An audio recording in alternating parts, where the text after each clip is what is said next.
a lot of time talking about how important it is for you as a brand to ensure that the people you serve feel like they belong with you. But how do you go about doing that exactly? Well, my guest today has some ideas for you. I've had a great conversation with the author of Brand Love, Lydia Michael. Lydia has created a framework for you that will help more of the people you serve love your brand and feel like they belong with you in the process. Hey, Lydia, thanks so much for joining me today. How are you? Hi, Sonia. I'm good. How about you?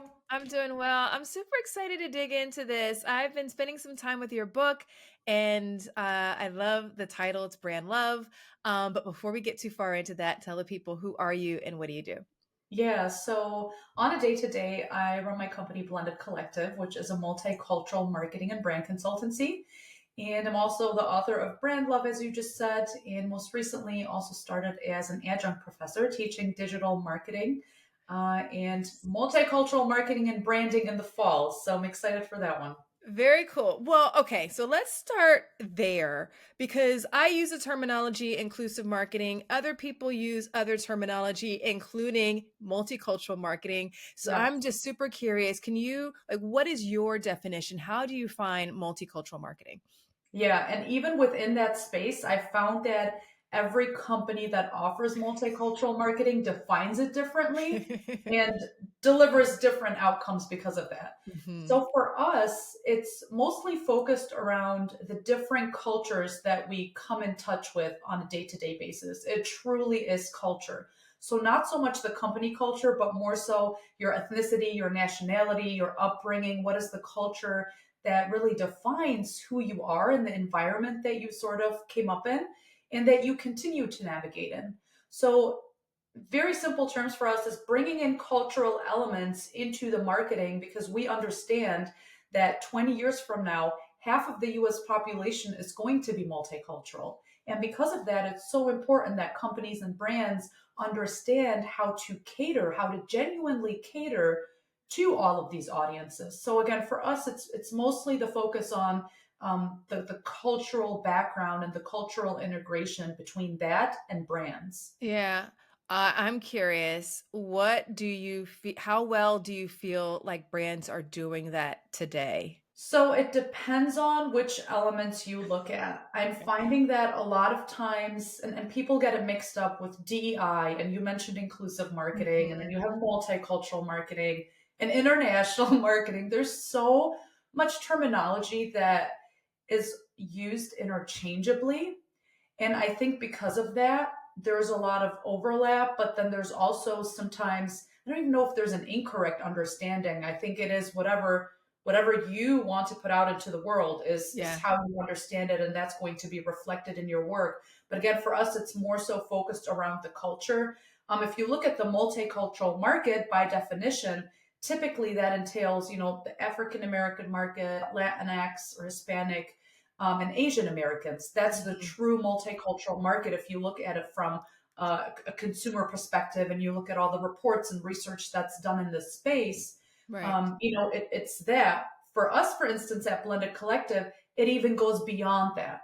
Okay. That's just to say that those are the major multicultural market, right? That we're Mhm. sort of moving towards.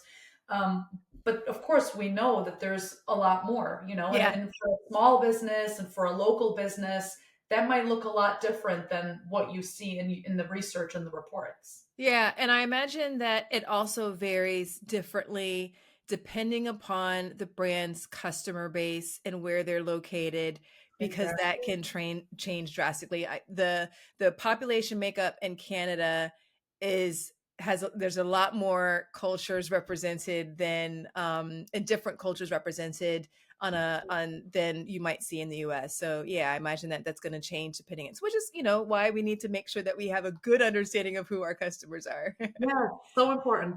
All right. So what is brand love and why is it important for marketers to focus on creating it? So you probably saw this in the book, but I actually took it upon myself to define brand love because there isn't really this consensus on what brand love really is, right? And to some people, it sounds like this fluffy topic and this fluffy subject. They're like, what's brand love? Well, brand love to me, in simple terms, is an emotional connection between a customer and a brand. And what's really important is that we're creating meaningful, long lasting relationships with brand love, but that we also are focused on deep desire and affection when we're building those brands. Hmm. The outcome of brand love, ultimately, what it means is brand loyalty and advocacy. And there's a lot of different ways to get there, right? And so sometimes people throw around the word of, I have brand love in my company and all of those Yeah. things. But what that really means, that's the breakdown of the brand love drivers that I introduced in the book, is there's so many different factors and so many different drivers that contribute to the bigger picture of brand love that ultimately leads to that loyalty that everybody's looking for beyond profit, of course. Right, right. So I spend a lot of time over the years thinking about customer loyalty as like the holy grail that brands are looking for, because there are just a number of reasons. People come back to you over and over again.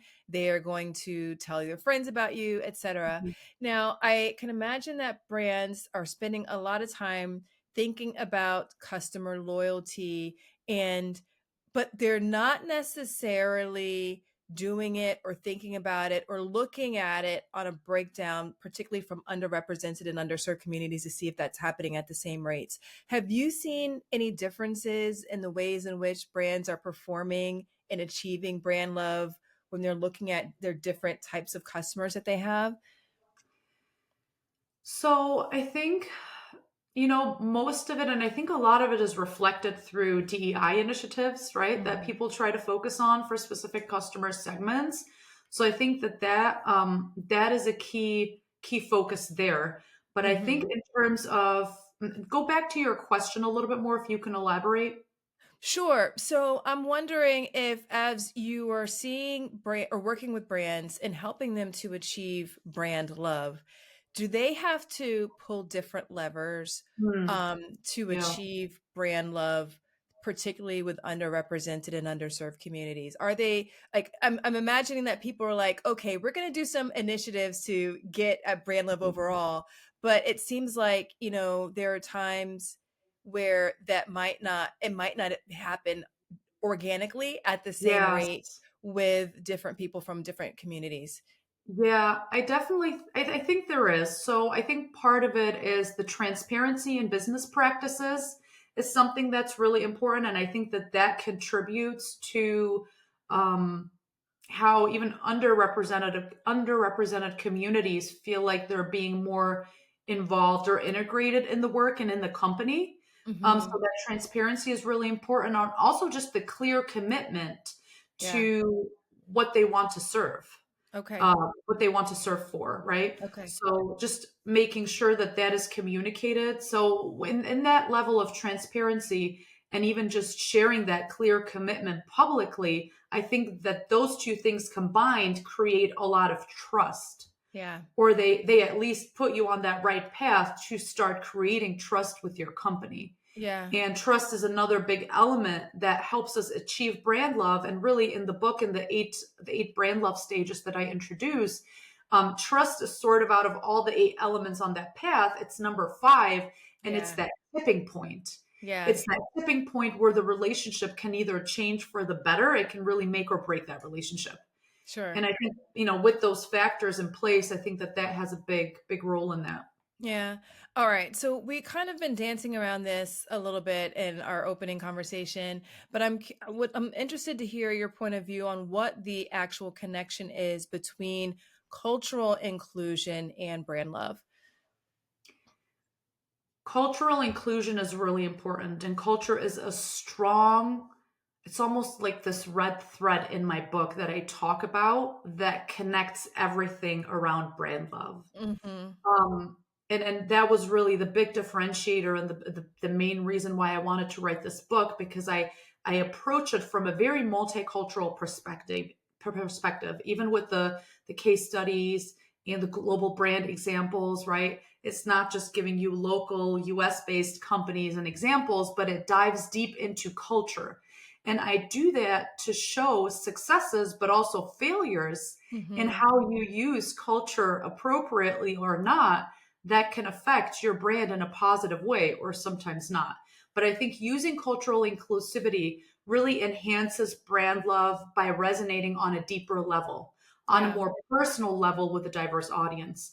So brands that really understand how to embrace that inclusivity are also looked at as more trustworthy, but also as more authentic, which goes back to the two elements that I was talking about in being Yeah. clear in your commitment, but also transparent in your business practices. For sure, for sure. Yeah. Okay, so you alluded to these drivers that of brand love. I believe there's 8 of them. Or no, there's more than And in those. the But book, there's okay. So there's more. yeah, there's a good number of them. So can you walk us through a couple of what some of these drivers are that helps brands achieve this that they need to be thinking about? Yeah, so I ultimately decided to select 10 drivers on the emotional side and the rational side. So all of this inspiration came um, from the part of our brain that is one, the emotional side is the right side, that typically is labeled as the more creative side. And then our left side, the rational side, which is known for the more logical and analytical side. Hmm. And taking inspiration from that concept, I created the brand love drivers. Okay. Uh, the right side are the emotional drivers, and the left side are the rational drivers. And I selected 10, not to say that there are only 10, because Yeah. there's certainly way more than that. But for the sake of the book and the length, I had to, shorten it a little bit and make sure that I provide examples for each one of those. The emotional side is really focused around drivers such as that trigger the emotional aspect. So, drivers such as authenticity, nostalgia, trust, empathy, right? All of those different elements that help drive brand love, hence the name brand love drivers. So, those are on one side, but then we have the rational drivers that are equally important because it's not enough to just tap into our emotional side, right? It's always this balance of emotion, emotional drivers meets rational drivers.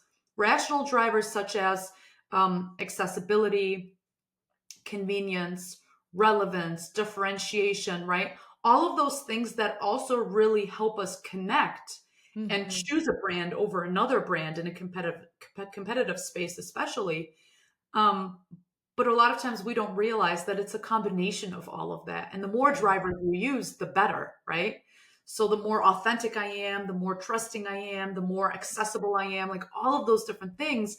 And so when I talk about the drivers in the book, sometimes I take one company example and I connect it deeply with one of the drivers because it's so synonymous with that. Like Patagonia in the book, is very much very much embodies purpose and sustainability at the core Hmm. of who they are.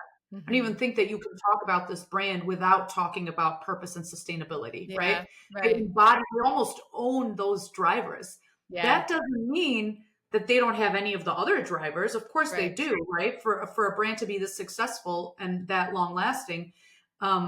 But those were sort of the ones that define that brand the most. I've always been a real advocate of brands moving beyond just the transactional approach to marketing and engaging with their customers to really develop that deeper emotional connection. So I was really excited to see that you had covered that so well in the book.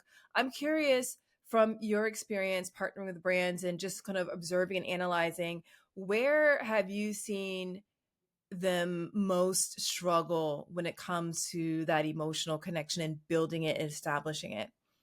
Yeah, that's a good question. So I think a lot of different answers for that. Okay. One of them I honestly think is the lack of being human. Like Mm. truly understanding that on the other side of somebody buying your product or your service is another human being.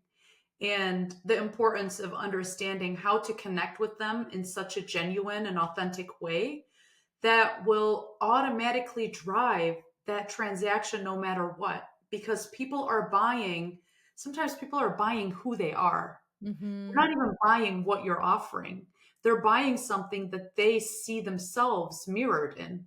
And of course it depends on the category and how big the purchase is and all of those things, but you think about things like cars sometimes, or Mhm. for women it's purses, or even just anything that you sort of invest in.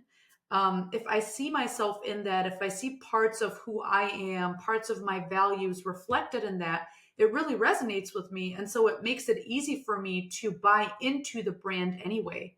But I think the engagement is where a lot of them struggle because there's a lack of just being human. Yeah. There's a lack of even empathy sometimes. Um, and those are some of the emotional drivers, for Yeah. brands is Yeah. really showing them that, hey, we're just as human as you are. We get it. We understand you. We're here with you. Like we're on this journey together. And that's where I think brands could probably do a better, just put in more effort to create a deeper and more emotional connection. Absolutely. I think that empathy, like you can't really do good marketing, period, let alone inclusive marketing without empathy. It's the foundation of doing it well.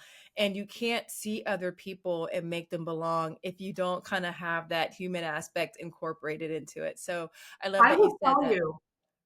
Sorry, I'm just No. I'm going to throw this out because I just had a meeting this morning with a client and we're just wrapping up the project and it was a full brand development project and we were going through the exercise of what are the brand pillars and the brand values and sort of the core values that kind of serve as like the code of conduct in the company Yeah. and empathy throughout our whole time of working together. Empathy kept coming up Yeah. and I'm like, what do you think about making this part of your core values? Yeah.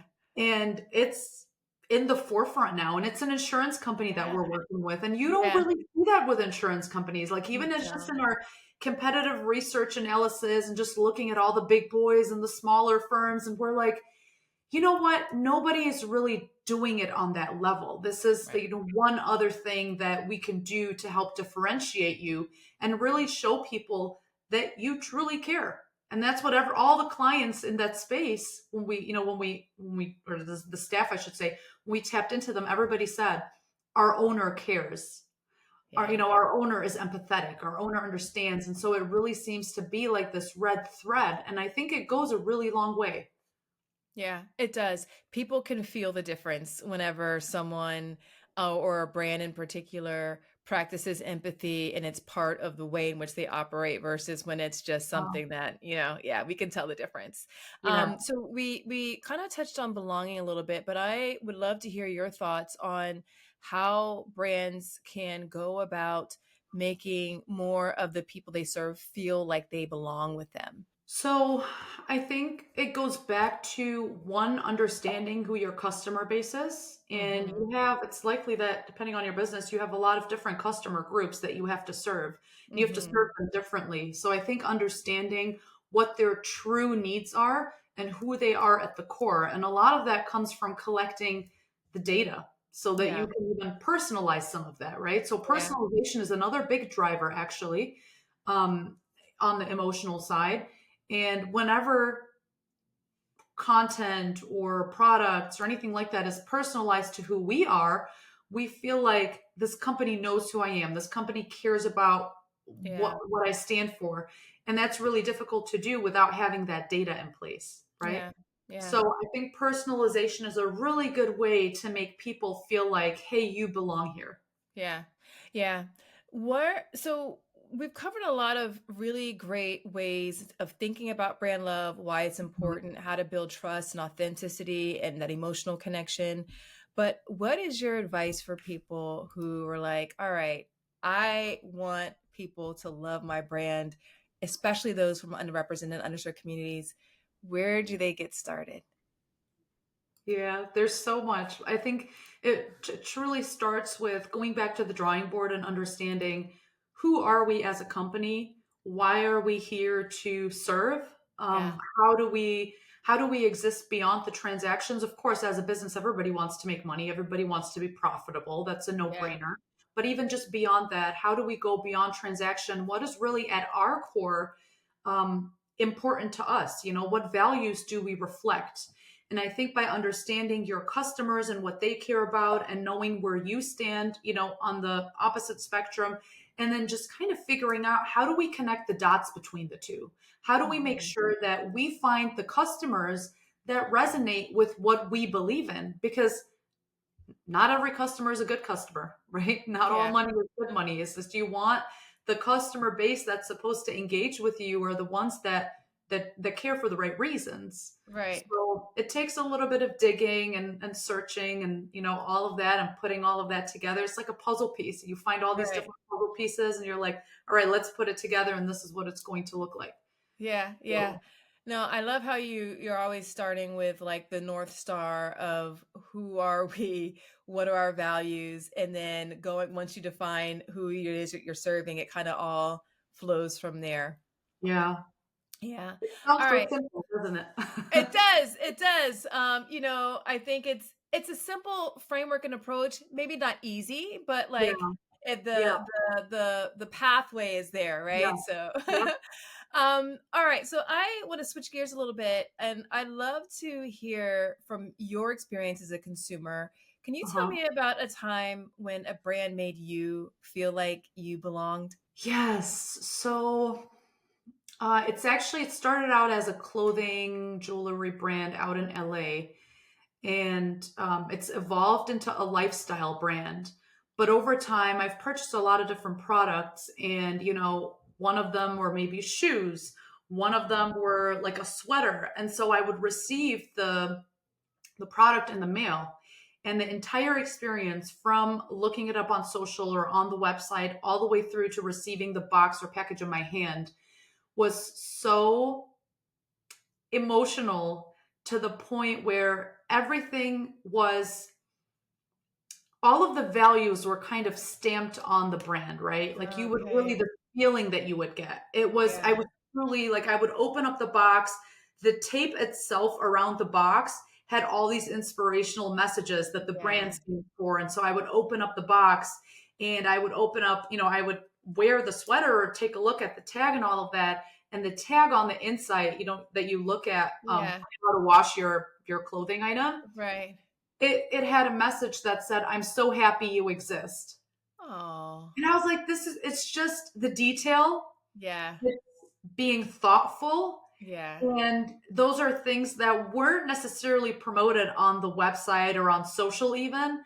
But when I got the piece, it just made it so much more special because I could really feel that the designer put thought into this piece. And it made me feel special to have a piece like that. And so, again, it's just a simple message, but it's a message that truly, that just creates this feeling for you. And that's exactly what brands should be about. It's Yeah. not just about how can we enrich in your life with, our products, but also how can I make you feel the way I want to make you feel? And that to me is Yeah. true Oh my success. gosh. I love that so much because I think that so much of marketing is about feeling. And I don't think that Mhm. we spend enough time as marketers really thinking about how we want to make people feel and Mhm. then sort of reverse engineering everything else around along the customer journey to make sure we get there. So I just love that you highlighted that in that example. Beautiful example.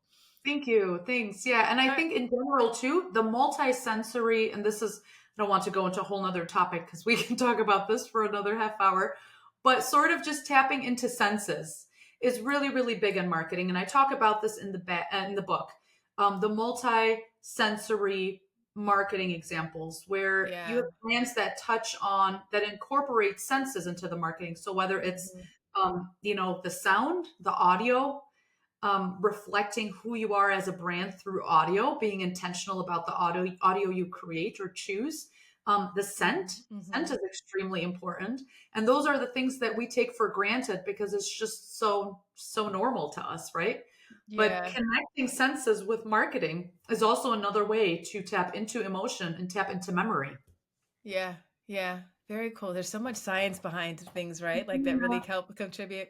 yeah. Lydia, where can people find you if they want to learn more about you, your work, if they want to pick up your book? Yeah, so our work, just blendedcollective.com.